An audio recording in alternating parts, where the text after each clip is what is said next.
CCTV footage দেখে চমকে গিয়ে অদ্ভুত কাণ্ড করলো রানী। সম্পূর্ণ জানতে ভিডিওটিতে একটি লাইক করে প্রথম থেকেই দেখতে থাকো। গল্পের শুরুতেই দেখা যায় যে রানীর সাথে কথা বলতে থাকে অফিসার আর বলে, আপনার কি কোনো কিছুতে সন্দেহ হচ্ছে? আপনি কি অলোক সেনকে চেনেন? রানী তখন বলে, না অফিসার, আমি অলোক সেনকে চিনি না। আমি কি করি বা অলোক সেনকে চিনবো, তাই না? আপনারাই খুঁজে বার করুন। এরপরেই অফিসার বলে, জানেন তো ওই পিনটার মধ্যে এমন একটা পয়জন ছিল যে আপনাকে শেষ করে দিত। আর এটা শোনার পর অনিশা বলে, সর্বনাশ, কে রয়েছে যে রানীকে এইভাবে মারতে চাইছে? দুর্জয় বলে, দেখুন অফিসার, রানী এখন আমাদের বাড়িতেই রয়েছে, তাই ওর যত রকমভাবে প্রোটেকশন দেওয়া উচিত আপনারা দিতে পারেন। দরকার পড়লে আপনারা পুলিশ ফোর্স লাগিয়ে দিন, কিন্তু রানীর প্রোটেকশন আমার চাই।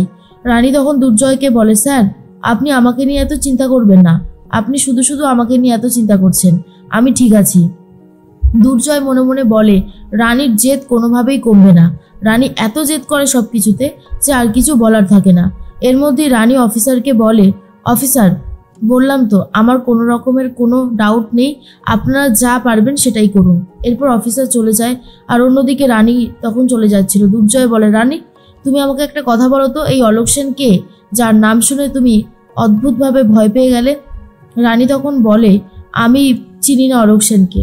আর তখন দুর্জয় বলে, কি যাতা বলছো, চেনো না মানেটা কি? তুমি ভালো মতনই চেনো, আর সেটা আমি খুব ভালো মতন বুঝতে পারছি। দেখো তুমি আমাকে এরকমভাবে মিথ্যে বলো না, কে হয় অলোক সেন বলে দাও। আর তখন রানী বলে, অলোক সেনকে তুমি জানতে চাও? অলোক সেন হলো সেই ব্যক্তি যে পিকলুদার সাথে ক্রমাগত যোগাযোগ রেখেই চলেছিল। পিকলুদাকে গুটি হিসেবে ব্যবহার করেছে, আর সেটা আমি খুব ভালো মতন জানি। কিন্তু এই মুহূর্তে আমার কাছে কোনো প্রমাণ নেই, তাই আমি কথাগুলো তোমাকে বলিনি। তবে পিকলুদার কাছে সমস্ত উত্তর রয়েছে, আর সেই উত্তর একদিন সামনে আসবেই। খেলা শুরু হয়ে গেছে দুর্জয়, এবারে শুধু মুখোশ খোলার অপেক্ষা। একটার পর একটা মুখোশ আমি ঠিক খুলে দেবো, তুমি আমার কথা মিলিয়ে নিও। দুর্জয় মনে মনে ভাবতে থাকে, রানী এসব কেন বলছে আর কিসের জন্যই বা বলছে, আমি তো সেটা বুঝতে পারছি না। রানী তখন বারবার করে বলে, দুর্জয় তুমি এসব ব্যাপার নিয়ে একদম ভেবো না, আমাকে আমার ব্যাপারটা ভাবতে দাও, আমি সবটা ভেবে নেব। দুর্জয় তখন বলে, এই তোমার জেদ, তুমি কোনো কথা শুনতে চাও না। তুমি যে বিপদে পড়েছো সেটা যদি বাড়ির লোকের জানতে পারে আরো কতটা টেনশন করবে জানো? যদি জানতে পারে এই পয়জনের কেসটা, তুমি যে আমাদের বাড়িতে রয়েছো, কেউ যদি তোমার উপর অ্যাটাক করে আমাদের পরিবারের মানুষগুলোও কিন্তু থাকবে তার সাথে, ঠিক আছে? রানী তখন বলে, তার মানে তুমি এটাই বলতে চাইছো যে আমার সাথে সাথে তোমার পরিবারের লোকেরও বিপদ হতে পারে? তাহলে তুমি আমাকে তোমাদের বাড়িতে রাখলে কেন বলো? আমি তো সেখানে থাকতেই চাইনি, তোমরাই আমাকে জোর করে তোমাদের বাড়িতে নিয়ে গেছো। এখন অস্বীকার করলে হবে দুর্জয়? দুর্জয় তখন মনে মনে ভাবতে থাকে, রানী যে কথাগুলো বলছে সেগুলো যদি ঠিক হয় তাহলে তো পিকলুরই সব দোষ। এবার কি করব আমি? আর তখন রানী ঘর থেকে চলে যায়, আভাদির সাথে কথা বলতে থাকে আর বলে, আভাদি পেশেন্ট ঠিক আছে তো? আভা তখন বলে, হ্যাঁ ম্যাডাম সব ঠিক আছে, আমি বিপি সুগার লেভেল সব চেক করে নিয়েছি, কোনো অসুবিধা নেই, সব ঠিকই আছে। কিন্তু ম্যাডাম একটা কথা বলার ছিল, নেক্সট উইক থেকে তো আমি আর পারবো না, মানে কালকে থেকেই আমি আর নাইটে থাকতে পারবো না, নাইট শিফটিংটা চেঞ্জ করছি। আসলে আমার ছেলের পরীক্ষা, বাড়িতে কিছু গেস্টও আসবে, রাতে আমার মনে হয় না থাকা হবে। কি হবে ম্যাডাম তাহলে? তখনই রানী বলে, তুমি চিন্তা করো না, আমি নাইটটা সামলে দেবো। তখনই আবাদি বলে, সে কি, আপনি কি করে সামলাবেন? আপনার তো বাচ্চা আছে, সেও তো আপনাকে ছাড়া থাকতে পারে না। রানী তখন বলে, ও ঠিক ম্যানেজ করে নেব, তুমি এসব নিয়ে ভেবো না, বাকিটা আমি সামলে নেব। আবাদি তখন বলে, ঠিক আছে, আপনি যখন বলছেন তখন আমি আর কিছু বলছি না। এদিকে রানী দুনিকে খাওয়াতে থাকে। ঠিক সেই মুহূর্তে চলে এসেছে দুর্জয়, অনেক ক্যাডবেরি নিয়ে এসেছে। রানী মনে মনে বলে, দেখছে ডিনার করাচ্ছি, এখনই ক্যাডবেরিগুলো দিতে হলো। এর মধ্যেই দুর্জয় বলে, আচ্ছা রানী, শুনলাম তুমি নাকি নাইট শিফটিং নিয়েছো, কেন?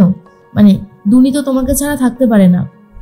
তখনই রানী বলে, পারবে, ওরও সব অভ্যাস হয়ে যাবে। তার মধ্যে চলে এসেছে দেবু। দেবু এসে বলে, আরে দুর্জয় তুমি চিন্তা করছো কেন? দুনি আমার আর রিতমের সাথে ঘুমিয়ে পড়বে।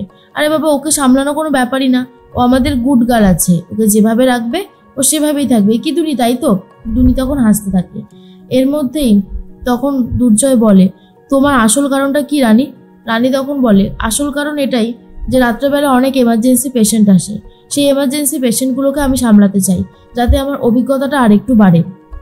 এর মধ্যেই শুক্লা বলে, এসব জাস্ট মিথ্যে কথা রে জয়, এগুলো তুই শুনিস না, ওর তো এখানে থাকতে দম বন্ধ হয়ে আসছে, তাই রাতের বেলা এখন বেরোনোর প্ল্যান করছে। রানী তখন বলে, মা তুমি হয়তো এটাই ভাবছো যে আমি নিশ্চয়ই কোনো ছেলে ছোকরার সাথে মানে দেখা করতে যাচ্ছি রাতের বেলা, তাই তো? শুক্লা তখন বলে, কী সব বলছো তুমি এসব? তোমার মুখের কথা তুমি জোর করে আমার মুখে বসিয়ে দিচ্ছ কেন? শুক্লার কথা শুনে রানী বলে, আচ্ছা তোমার জয় তো অনেকবার অনেক দিন রাতে ডিউটি করেছে, কই তাকে তো কখনো এরকম কথা শোনাওনি, তাহলে আমার বেলায় কেন মা? শুক্লা বলে, দেখেছিস জয়, ও সব সময় আমার সাথে ঠিক এইভাবেই তর্ক করে চলে। এর মধ্যেই দুনি বলে, আমার মাকে বকছো কেন?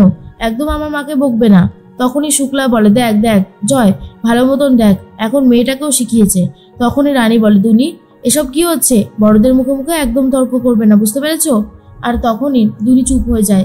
রানী দুনিকে বলে, ঠাম্মিকে সরি বলে দাও। দুনি সরি বলে দেয়। শুক্লা ঘর থেকে বেরিয়ে যায়। দেবু মনে মনে ভাবে, ভাগ্যিস এরকম একটা টিপিক্যাল মেন্টালিটি শাশুড়ি আমার নেই। সত্যি কাকিমণি সব কিছুতে একটু বেশি বেশি করে, সব কিছু তো ওনার বেশি বেশি না করলে যেন পেটের ভাত হজমই হতে চায় না। এর মধ্যেই রানী দুর্জয়কে বলে, দুর্জয়, যখন তুমি আমাকে মেডিকেল ক্যাম্পে নিয়ে গিয়েছিলে তখন আমি বারবার করে বলেছিলাম যে আমার মেয়ে আমাকে ছেড়ে থাকতে পারে না। তখন তো সারাটা দিন আমার মেয়ের সাথে দেখা হতো না, এখন তো শুধু রাতটুকুই দেখা হবে না, রাতেও ঘুমিয়ে পড়বে, সকালবেলা ঠিক আমি চলে আসবো। অসুবিধাটা কোথায় বলো তো? দুর্জয় তখন আর কিছু বলতে পারে না।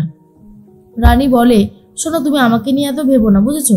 আমি ঠিক আছি আর আমি ভালো আছি, আমারটা আমি বুঝে নেব, তোমাকে এসবের মধ্যে নাক গলাতে একদমই হবে না। কথাটা শোনার পরেই তখন দুর্জয় আর কোনো কিছু বলতে পারে না। এর মধ্যেই রানী চলে গেছে হসপিটালে, মানে নার্সিংহোমে। সেখানে গিয়ে নিজের ডিউটি পালন করতে থাকে। আর তার মধ্যেই চলে এসেছে একজন নার্স। নার্স এসে বলে, ম্যাডাম আপনাকে চা দেবো? রানী তখন বলে, না আমি এখন চা খাবো না। তখনই সেই নার্স বলে, জানেন তো ম্যাডাম, আপনাকে যতবারই দেখি ততবারই অবাক হয়ে যাই। এত কম বয়সে আপনি বাড়ি ঘর, আপনার বাচ্চা, আবার নার্সিংহোম সব কিছু একসাথে কি সুন্দর সামলাচ্ছেন। সত্যি আপনি একটা চূড়ান্ত উদাহরণ আজকালকার দিনের। অনেক মেয়েরাই তো আছে নিজের পায়ে দাঁড়াতে ভয় পায়, কিন্তু আপনি যেভাবে উঠে এসেছেন আপনার প্রশংসা না করে পারি না। আমি আমার বাড়ির লোককে সবসময় আপনার কথা বলি। রানী তখন বলে, না না, এটা তেমন কিছু ব্যাপার না, মন থেকে কিছু চাইলে সব কিছু সম্ভব, আর আমি এটা একদম বিশ্বাস করি। তখনই নার্স বলে, সে তো ঠিকই, ঠিক আছে ম্যাডাম আপনি কাজ করুন, আমি যাই। কিন্তু নার্সকে দেখে মনে হচ্ছে নার্স কিছু একটা করতে চাইছে যেটা করতে পারছে না। হঠাৎ করে রানীর ফোনে একটা মেসেজ আসে, আর সেটা অন করতেই দেখে সেটা কোনো মেসেজ না, সেটা একটা ভিডিও। আর সেই ভিডিওটা দেখে যে সিসিটিভি ফুটেজ, সেখানে সমস্ত গুন্ডাগুলো চলে গেছে পিকলুর খবর পেয়ে। রানী তখন বলে, কি ব্যাপার? এই ঘরটা তো আমি তালা বন্ধ করে রেখেছিলাম, পাখি এত তাড়াতাড়ি চলে আসবে সেটা তো বুঝতেই পারিনি। তার মানে টোপটা গিলেছে। এরপরে তারা পিকলুকে মারার জন্য উঠে পড়ে লাগে। রানী তখন বলে, আজ এদেরকে আমার হাত থেকে কেউ বাঁচাতে পারবে না, তবে তার আগে আমার সমস্ত টেকনিকগুলো একটু ঝালাই করে নিতে হবে। রানী একদম রেডি হয়ে গেছে, আর গুন্ডাগুলোকে মারবে বলে ঠিক করেছে, আর পিকলুকেও বাঁচাবে বলে ঠিক করে রানী।